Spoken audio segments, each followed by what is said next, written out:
मेरा नाम शशि है। मेरी नई नई शादी हुई थी। मेरे पति मुझे 2 महीने के बाद हनीमून के लिए विदेश लेकर गए। मैं पहली बार विदेश आई थी। मेरे पति ने बहुत बड़े होटल में मुझे ठहराया। हम लोगों ने रात गुजारी। सुबह जब मेरी आँख खुली तो मेरे पति मेरे पास नहीं थे। मैं बहुत घबरा गई थी। मैंने उनको पूरे होटल में ढूंढा मगर मेरे पति कहीं भी नहीं आ रहे थे। पूरा 1 महीना इंतज़ार करने के बाद मेरे पास जितने भी पैसे थे सब ख़त्म हो गए। इसलिए मैं अपना सारा सामान लेकर उस होटल से जा रही थी कि तभी उस होटल का मैनेजर मेरे सामने हाथ पांव जोड़ने लगा और कहने लगा कि आप यहाँ से ना जाएं। आप यहाँ से चले जाएंगे तो मेरा और इस होटल का क्या होगा? आपकी वजह से ही तो यह होटल चल रहा है। पता नहीं वह मुझे क्यों ऐसी बेहकी बहकी बातें कर रहा था और मैंने तो ऐसा कुछ भी नहीं किया था। फिर भी वह क्यों ऐसी बातें कर रहा था कि मेरी वजह से ही होटल चल रहा है।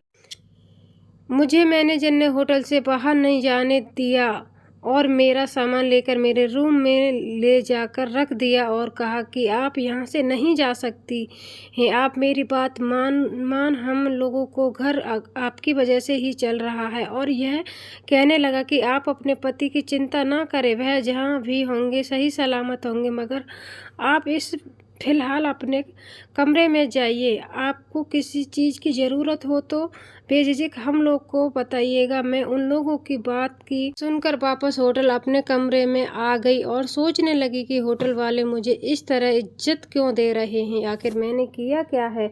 यहाँ तक मुझे याद है मैंने तो ऐसा कुछ नहीं किया है। नहीं, फिर यह सब क्या है? होटल वाले लोगों ने मुझे टाइम पर टाइम हर चीज़ पहुंचाते रहते हैं और जैसे ही रात होती है तो मुझे कॉफ़ी या चाय भिजवा देते हैं और कहते हैं कि मैडम आप निश्चिंत होकर हो जाइए, आपको कोई भी डिस्टर्ब करने नहीं आएगा। और अब कहाँ कि अगर आपके पति आएंगे तो आपके पास भिजवा देंगे। मगर मैं जब भी चाय कॉफ़ी पीती बहुत गहरी नींद में चली जाती थी और जब मुझे मेरी आँख खुलती थी तो मैं बहुत थका थका सा महसूस करती थी। मैं बहुत परेशान थी कि मेरे साथ क्या हो रहा है। अगर मैं बाहर जाती तो यह लोग मुझे जाने नहीं देंगे। आखिर ये लोग मेरे साथ करते क्या हैं? जब तक रात वेटर कॉफ़ी लेकर आया तो मैंने कॉफ़ी नहीं पिया और सोने की कोशिश करने लगी थी। लग गई लगभग 1 बजे मेरी आँख खुली। मेरी जैसी आँख खुली तो मैं देखा, हैरान रह गई। मेरे बिस्तर पर मेरे अकेली नहीं थी, मेरे साथ एक लड़का सोया हुआ था। मैंने रूम की लाइट जलाई। उसकी कदकाठी देखकर पता चल रहा था कि वह मेरे पति नहीं था। उस लड़के की पीठ मेरी तरफ थी। मैं रूम का दरवाज़ा खोलकर सभी को बुलाने लगी तो मेरी जोर जोर से चिल्लाने के सारे विटमिन्स आ गए। मैंने कहा कि आपने कमरे में किस व्यक्ति को भेज दिया है और आप लोग मेरे साथ क्या कर रहे हैं? तभी होटल का मैनेजर बोला कि आप ध्यान से देखें, यह आपके पति हैं जिन्हें आप तलाश रही थीं। वही तो हैं, यह हर रोज़ आपसे मिलने आते हैं। मैंने कहा यह मेरे पति नहीं हैं, आप लोग झूठ बोल रहे हैं। जब मैं आई थी तो क्या आपने मेरे पति को नहीं देखा था? मैंने अपने मोबाइल से फ़ोटो निकाल और दिखाया कि यह मेरे पति हैं, पर मेरे जैसे जोश मचा दिया। लड़का उठ गया। जब मैंने उसे देखा तो मेरे रोंगटे खड़े हो गए। मैं तुरंत कांपने लगी। यह वह लड़का था जो कॉलेज के दिनों में मुझे बेहद मोहब्बत करता था, मगर मैं इसे नहीं चाहती थी। यह बड़े घर का बिगड़ा हुआ लड़का था। इसकी हर लड़की के पीछे पड़ने की आदत थी और मेरे पीछे हाथ धोकर पड़ गया था। कहता था कि मैं तुमसे दिल और जान से चाहता हूँ, मगर मैं इसकी बात पर यकीन नहीं करती थी क्योंकि वह इतने बड़े घर का लड़का था और मेरे एक गरीब घर की लड़की थी। ये हर आए दिन गर्लफ्रेंड चेंज करता रहता था। जैसे मैं कैसे इस पर विश्वास कर सकती थी? मुझे हर तरीके से पाने के लिए कोशिश करता था, मगर मैं इसके अपनी ज़िंदगी में शामिल करना नहीं चाहती थी। इसका नाम मुन्नू था। इससे मेरे घर पर अपने घर वालों को भिजवाया था, लेकिन मैंने अपने माँ बाप को बता दिया कि ये मुन्नू कैसा लड़का है। अगर मुन्नू किसी चीज़ को पीछे पड़ जाता है तो उसे हासिल करके दम लेता है, मगर मैं भी अपनी इज्जत पर खड़ी थी कि मैं गरीब लड़की ज़रूर हूँ, मगर अपनी ज़िंदगी इससे हाथ में नहीं दूंगी, क्योंकि हर लड़की को कुछ दिन घुमा फिरा कर यूं ही छोड़ देता था। इसने मुझे अपने बनाने की लाख कोशिश की, लेकिन मैं इसकी बातों में नहीं आई। इसी बीच में मेरे माँ बाप ने तंग आकर जल्दबाजी में मेरी शादी कर दी और मेरे पति मुझे विदेश लेकर आ गए थे, मगर मुझे यह नहीं पता था कि यह मेरा पीछा कर रहा था।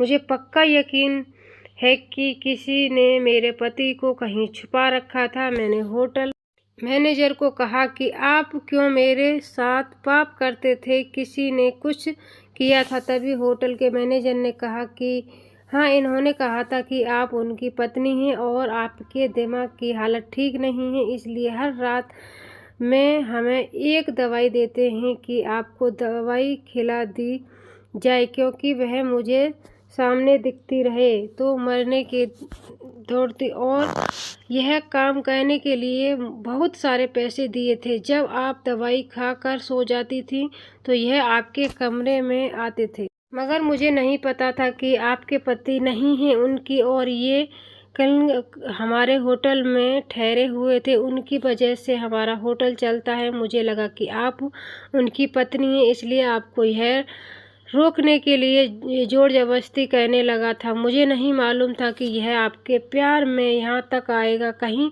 आपसे यह सच तो प्यार नहीं करते थे? मैनेजर ने मुझे यह कहा तो मैंने कहा कि चुप हो जाओ, मैं शादीशुदा हूँ और मेरे पति कुछ दिन से गायब हैं। मुझे शक इसी पर है। आप मेरी मदद करें या ना करें, मगर मैं पुलिस की मदद लूँगी। मुन्नी खड़ा होकर सारी बात सुन रहा था। तब उसने कहा कि ठीक है, पुलिस को कॉल करके बुलाओ, मैं यहाँ से कहीं नहीं हिलने वाला नहीं हूँ। तुम कहाँ सोचती हो कि मैं तुम्हारे प्यार में यहाँ तक आया हूँ? तुम्हारा पीछा करके तुम इस गलतफहमी में मत रहना। मैं यहाँ अपने बिजनेसमैन की वजह से आया हूँ। तुम यकीन करो या ना करो, तो मेरी हर वह बात झूठी लगे कि मैंने तुम्हें दिल से चाहा था, मगर फिर भी तुमने सोचा कि मैं तुम्हें सिर्फ टाइम पास समझता हूँ।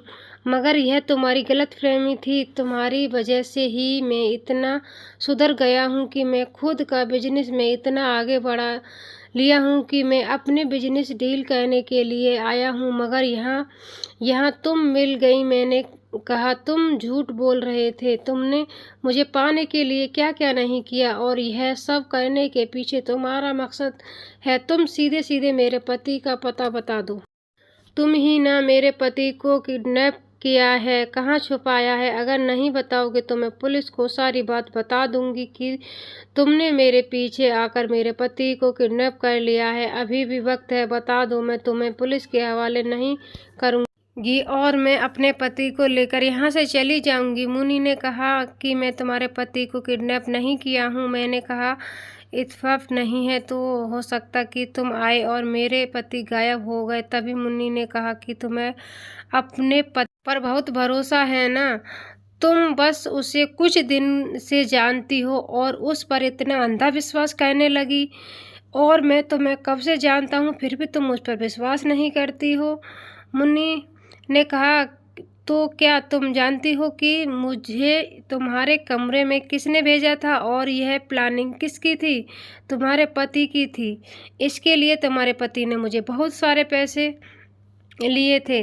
तुम्हारा पति गांव की लड़कियों को लेकर यहाँ बड़े लोगों को बेच देता है। वह तो बहुत अच्छा हुआ कि तुम किसी और के नहीं बिकी। जब तुम्हारा पति फोन पर बात कर रहा था तो उसने पैसे की डील कर रखा था। तभी पता चला कि वह लड़की होटल में है, और जब तुम्हारा नाम लिया तो मुझे ऐसा लगा कि तुम हो सकती हो, और मैंने उसे जाकर डील की और कहा कि तुम्हारे दुगने पैसे दूंगा। अब तुम्हारे पति ने फौरन कुछ पैसे के लिए तुम्हारा मेरा बिना दिए। मुझे मुन्नी की बात पर यकीन नहीं हो रहा था। तभी मुन्नी ने कहा कि यह लो डिवोर्स पेपर, तुम्हारे पति ने पहली ही रात को तुम्हें धोखे से साइन करवा लिया था। लो देख लो, यह तुम्हारा ही सिग्नेचर है या कि किसी और का?